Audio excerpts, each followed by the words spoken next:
এই কিতাপখন যদি আপোনালোকে পঢ়ে তেনেহ'লে গম পাব যে আপোনালোকে কিদৰে কৃত্ৰিম বুদ্ধিমত্তাৰ কাহিনীৰ জৰিয়তে তেখেতে উত্থাপন কৰিব বিচাৰিছে যে হয় অনুপ্ৰাণিত কৰা যুক্তিপূৰ্ণ। আমি যদি ভৱিষ্যতৰ কথা চিন্তা নকৰোঁ তেনেহ'লে আমাৰ বৰ্তমান কেনেকৈ ঠিক হ'ব?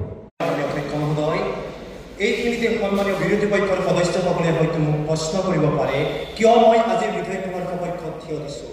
সেয়ে তেওঁলোকক মই ভাগৱত গীতাৰ 4 নম্বৰ অধ্যায়ৰ 7 নম্বৰ পদটোৰ বিষয়ে দাঙি ধৰিব খুজিছোঁ। যদা যদা হি ধৰ্মস্য গ্লানি ভৱত ভাৰত অদ্ভুত্থানম ধৰ্মস্য তদাত্মনাম সদা স্মহম। সকলো কামতে ব্যৱহৃত হৈ আহিছে, সকলো ব্যৱহাৰ আমি কৰি আহিছোঁ, কিন্তু আৰ্টিফিচিয়েল ইণ্টেলিজেঞ্চ যিহেতু হৈছে এটা আৰু কোনটো বিষয়ে কিমান সময় পঢ়িব লাগে আৰু কোনটো বিষয়ত কিমান গুৰুত্ব দিব লাগে সেই সকলো ধৰণৰ ৰুটিন সেই এপটোৱে সকলোৱে প্ৰদান কৰে।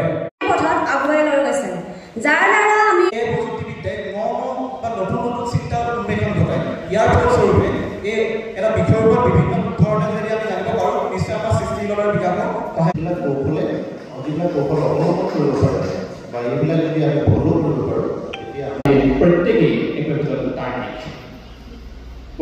প্ৰথম কথা, আমি যেতিয়া তৰ্ক প্ৰতিযোগিতাত অংশগ্ৰহণ কৰোঁ তেতিয়া আমি মনত ৰাখিব লাগে আমি প্ৰতিযোগিতাত থকা নাই, আমি সদনৰ ভিতৰত আছোঁ।